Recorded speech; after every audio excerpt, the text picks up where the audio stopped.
अगर किसी कंडक्टर से करंट फ्लो करेगा टी टाइम तक के लिए, कंडक्टर के अंदर में हीट प्रोड्यूस हो जाता है। उस हीट प्रोड्यूस का जो डेरिवेशन है H is equal to I square R T, इस एक्सप्रेशन का डेरिवेशन 2020 में हमारे 12th के बोर्ड एग्जाम में बिहार बोर्ड में आया था। तो आइए आज हम लोग इस डेरिवेशन को समझते हैं कि भी अगर हमारे पास कोई वायर है या कोई कंडक्टर है जिसकी रेसिस्टेंस आर है, जिसको हम लोगों ने एक वी वोल्ट के बैटरी से जोड़ दिया है, और इससे अगर आई करंट फ्लो कर रहा है, तो टी टाइम में आई स्क्वायर आर टी हीट जो फ्लो करता है, इसका डेरिवेशन कैसे करते हैं। तो हीट एक फॉर्म ऑफ एनर्जी है, और थर्मोडायनामिक्स का पहला लॉ कहता है कि वर्क डन ही हीट के फॉर्म में कन्वर्ट होता है। अगर हम ये निकाल लें, इस कंडक्टर के अक्रॉस टी टाइम में क्यू चार्ज को फ्लो करवाने के लिए इस बैटरी को कितना वर्क डन करना पड़ेगा, तो बड़े आसानी से हमारे पास हीट निकल जाएगा। और हीट को हमें निकालना है किसके फॉर्म में, करंट के फॉर्म में, आई स्क्वायर आर टी, रेसिस्टेंस के फॉर्म में, और टाइम टी के फॉर्म में।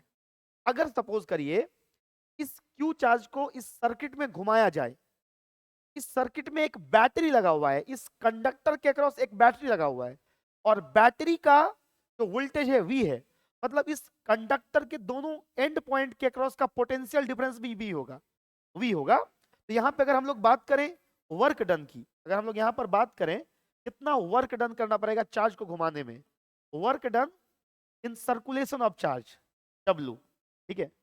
तो वर्क डन जो हमारे पास हो जाएगा वो Q इंटू पोटेंशियल डिफरेंस हो जाएगा। अगर Q चार्ज को इस पूरे सर्किट में घुमाते हैं तो Q इंटू पोटेंशियल डिफरेंस हो जाएगा। हम थर्मोडायनामिक्स के फर्स्ट लॉ के अकॉर्डिंग अगर जाएं तो यही वर्क डन हीट के फॉर्म में एपियर होगा, और इसीलिए जो हमारे पास हीट H हो जाएगा तो इसी वर्क डन के बराबर हो जाएगा। मतलब हम लोग हीट को क्या लिख सकते हैं, हम लोग हीट को लिख सकते हैं Q इंटू वी। अब एक चीज जो आपको समझना चाहिए, हमें मालूम है इलेक्ट्रिक करंट I बराबर क्या होता है, Q अपॉन में T। किसी भी कंडक्टर में प्रति सेकंड कितना चार्ज उसके क्रॉस सेक्शन एरिया से फ्लो कर रहा है, उसी को हम इलेक्ट्रिक करंट कहते हैं। तो I is equal to Q upon में T होता है। इस Q को क्या हम ऐसे नहीं रिप्लेस कर सकते हैं, Q is equal to I T. तो मैं इस Q को, हीट डेवलप्ड का जो फॉर्मूला Q इंटू वी आया, इसको रिप्लेस कर रहा हूं आई टी से। हम जानते हैं कि करंट बराबर होता है rate of flow of charge, तो I is equal to Q upon में टी, तो Q is equal to I T. तो हमने यहां पर इसके जगह पे पुट कर दिया आई टी। 2020 में पूछा हुआ ये क्वेश्चन है, ठीक है। और ये जो V हमारे पास है, हम लोग ओम्स का लॉ अगर पढ़े हो तो हमें मालूम है, एक तो हमने यहाँ पे यूज किया Q is equal to I T, और ओम्स का लॉ अगर हम लोग पढ़े हो तो हमें मालूम होता है इस V को हम लोग लिख सकते हैं I इंटू आर। अगर किसी कंडक्टर से का रेसिस्टेंस आर है और आई करंट फ्लो कर रहा है, तो we can write V is equal to I R, Ohm's law से।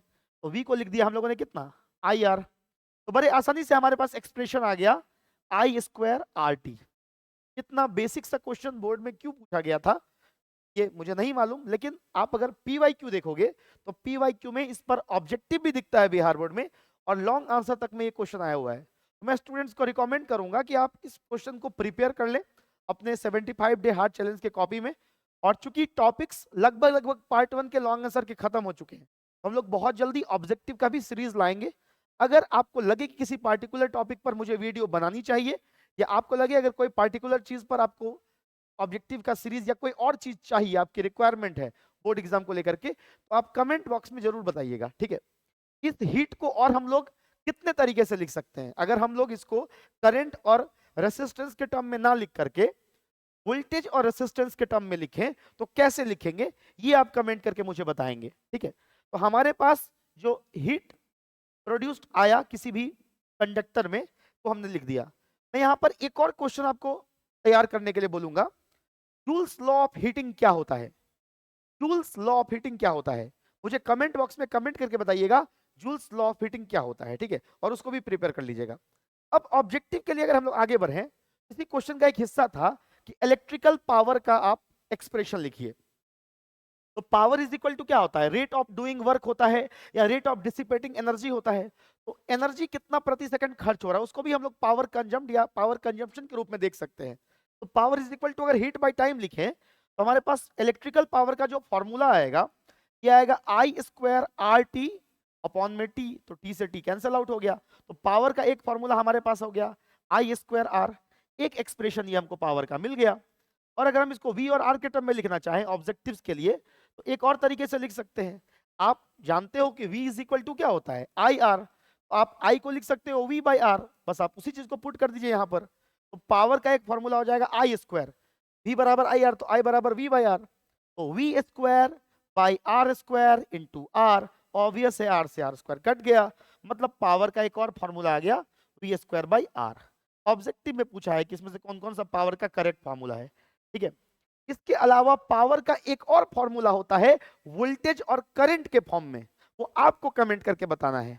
पावर के तीनों फॉर्मूले को एक साथ कमेंट करके बताना है। आज के 75 डे चैलेंज के सेशन को यहीं खत्म करते हैं। जरूर कमेंट करके बताइए कि आपको आने वाले वीडियोस में कौन कौन से टॉपिक पर वीडियो चाहिए। Thank you so much, thank you so much.